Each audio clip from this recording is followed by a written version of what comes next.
Why is it that some drum loops sound dull, while others are just straight up genius?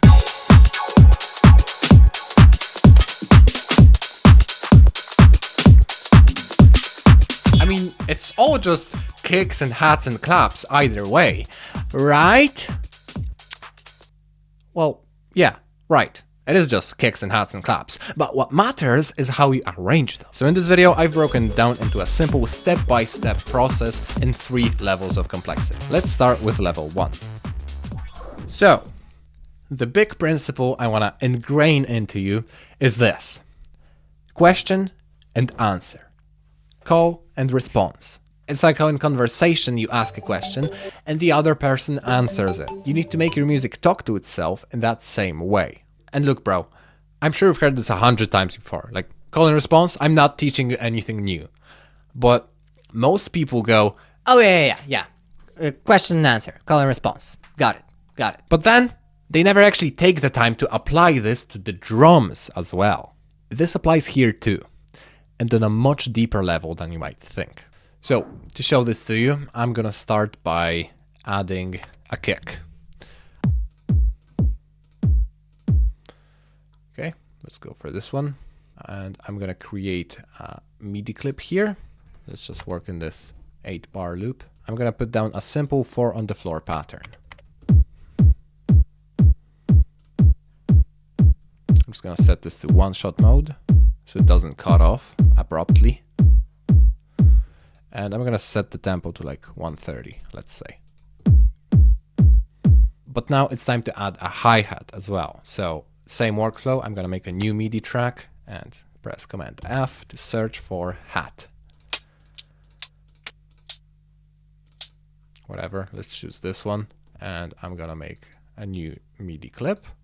And instead of on the down beat, like the kick, I'm gonna put it on the up beat. So it bounces off of the kick. See, that's the first Q&A that we've got going on. It's a really simple pattern, you hear it all the goddamn time, and you might not even have thought about it in this way, but the hi-hat is constantly bouncing off of the kick. Let's add a clap right now as well. So new MIDI track, Command F, clap. Let's choose this one. And now, instead of on every downbeat like the kick, I'm gonna put it on every second downbeat. So clearly you've got a second question and answer going on. Every other time the kick plays, a clap happens, so it's obviously answering the question of the kick. This in conjunction, this is the most basic pattern that you hear pretty much everywhere in music in one way or another. See, like Q&A, it's been here the whole time. But yeah, that's kind of basic. We came here for the real sauce, so let me give it to you. We're now gonna add the Q&A to this pattern in some more interesting ways. I'm gonna try and add some hi-hat accents. So let's look for some different ones, like this. And actually, I think I want to add some different types of hi-hat sounds. So what I can do right now, I can right-click on the hi-hat and press Group to Drum Rack. Boom. So now I have it inside the drum rack. That means I can drag some more samples, like this, let's say, and that. And that, why not? So now we have this small collection of hi-hats here. And if we make a new MIDI clip, let's put it down here. You can see that all of them show up right here. Cool. So now let's try to create some sort of question and answer, some back and forth going on here. And usually I like to accentuate the offbeats, because if we look at the pattern here, we've already got the hi-hat hitting here, the kick hitting here, and the clap hitting here. But the offbeats, they're not utilized, so we can try to fill them up somehow. I'm gonna make the pattern just 1 bar long for now.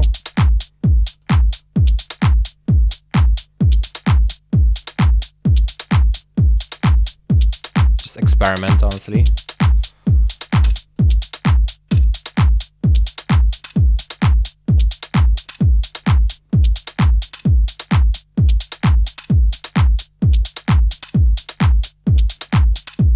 See, so we've kind of got a question and answer going on here.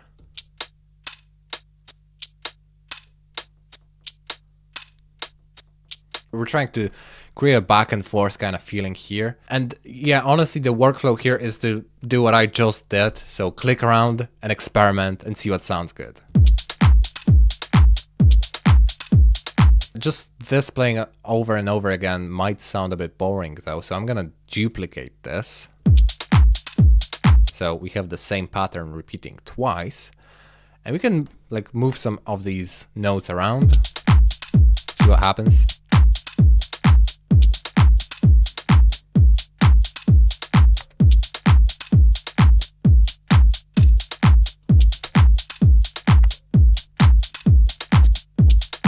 Maybe turn this one off.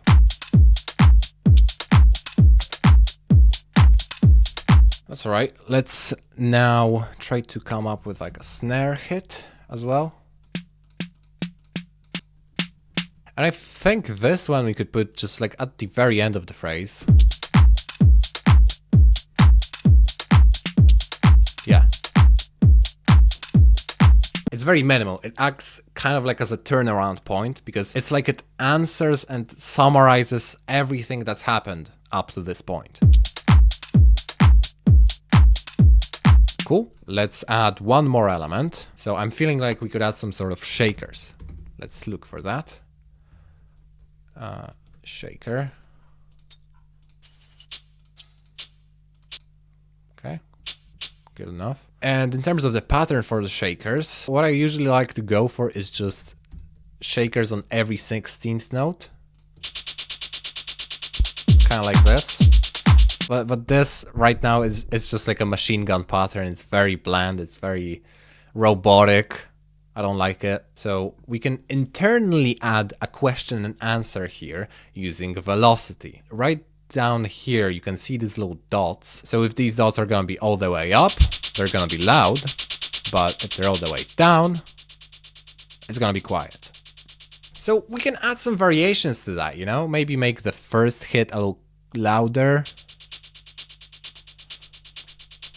That's already something. Maybe make the upbeat a bit louder as well. So it kind of bounces off of the kick as well, just like the hi-hat.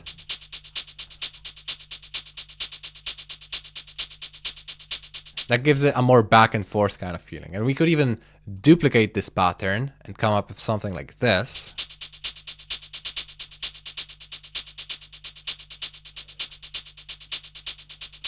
Yeah, I kind of like that. And the shakers specifically, I really like layering them because I don't know, it just sounds cool for some reason. So we can click here and group this into an instrument track, or we can do that with Command G. So that now if I press here, we can drop some more shaker layers in here. So they're going to be playing the same exact pattern.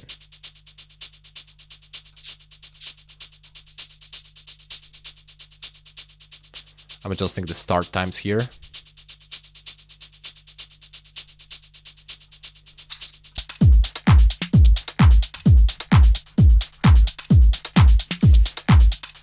And yeah, I just want to make sure that there's not too much going on with the low frequencies, by the way, because you see, there's all this going on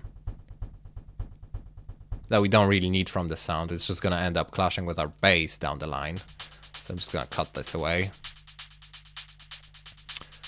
Yeah, for all the other elements, this applies too.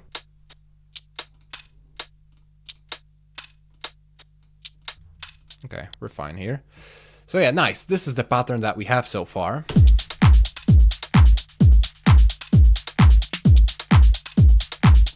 I see this is like fine, I guess. I do like the back and forth now, but it still sounds a bit basic. I would even go as far as to say that it sounds kind of robotic. So how do we make it more human? Well, This is where groove comes in. In your file library on the left, go into the grooves section. And right now I want you to find something that says 16ths on it. This one works. So let's drag it onto the clip of our hi-hat accents, our snares, and our shakers. So I'm dragging it just on pretty much everything. And now it sounds like this. Oh, it still sounds the same. Oh, yeah, it's because the global groove amount you see in this menu that just popped up in the groove pool, this global groove amount is set to 0%. So that means it's not doing anything. No groove is being applied. So we want to set it to 100.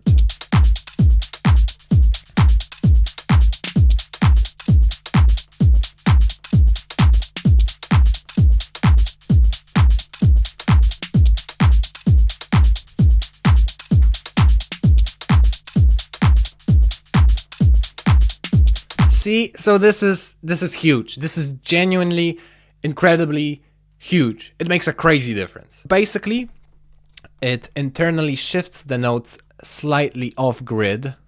So to demonstrate, that's kind of what's happening here, but just Ableton does it automatically. You may or may not like it depending on the context, but I absolutely love it. But now, this is the loop that we have so far.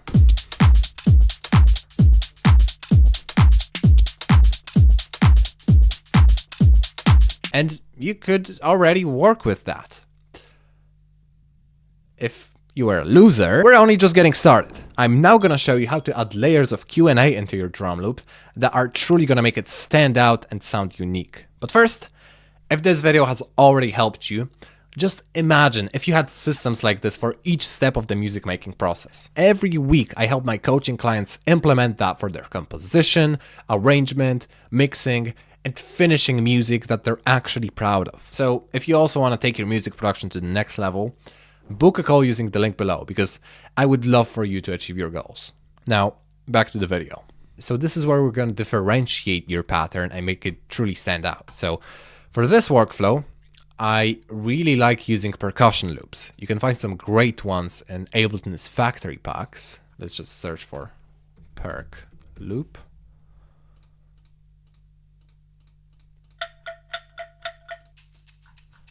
We got some cool stuff in here, but I'm not just gonna drag these loops in and be done with it. I'm gonna use them to create a Q&A. That's right, you guessed it. So let's look through some loops and see if we can find a cool one.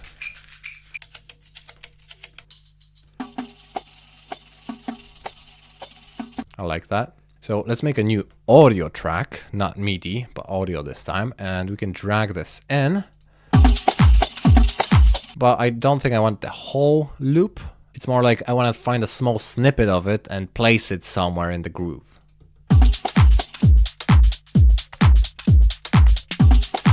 Yeah, even something like that.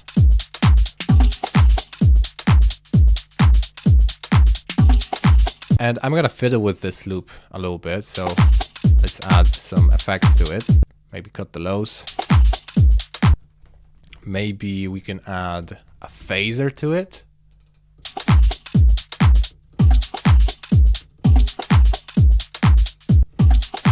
Let's add an echo, perhaps.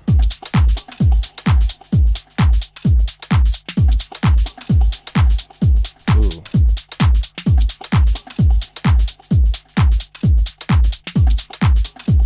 Okay, the second time around it could be more sparse. So let's keep going. Let's keep adding some more perc loops. Let's go for this one. And again, I'm trying to find a cool place to place it in the groove. Ooh, maybe you can make it go twice as fast. So in the clip view, I can press the 1/2 Yeah. Maybe it would be better somewhere like here.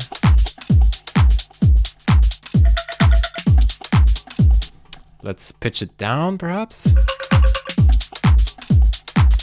maybe we can add an auto filter to this layer.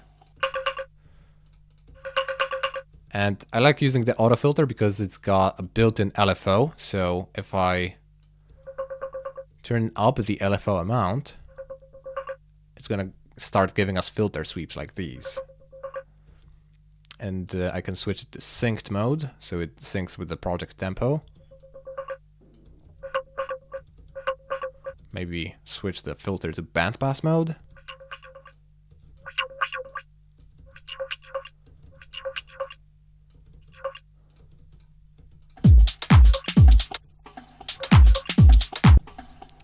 Okay, we could be onto something, I don't know yet. Let's add some phaser effects. Ooh. This is interesting. Let's add a reverb onto this as well. Ooh.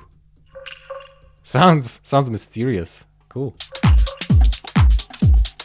But yeah, let's keep going with the perk loops.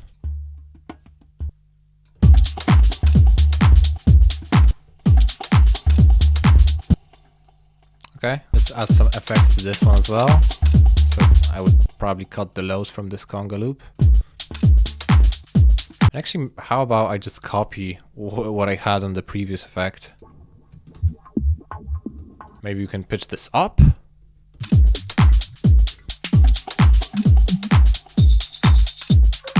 And notice how I'm trying to make it so that the little percussion loops don't overlap. See, on arrangement view, you can see this very clearly. There's one loop here, there's one loop here, and there's a loop here as well. But this space within the loop is still empty. So we can fill it up with some different loop. Okay, yeah, I like this. After some more experimentation, I've ended up with this.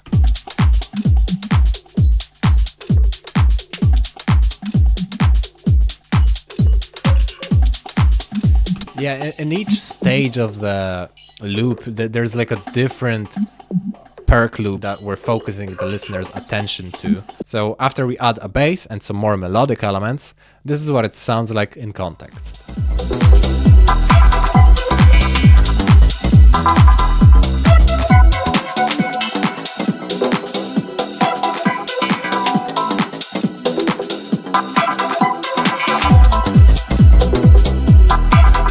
Perfect.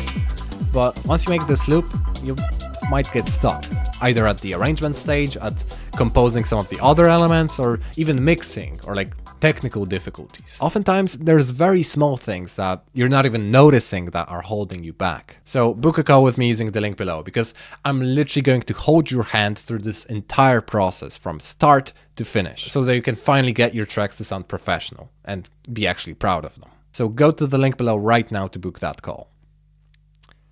And yeah, I'm gonna see you soon. Cheers.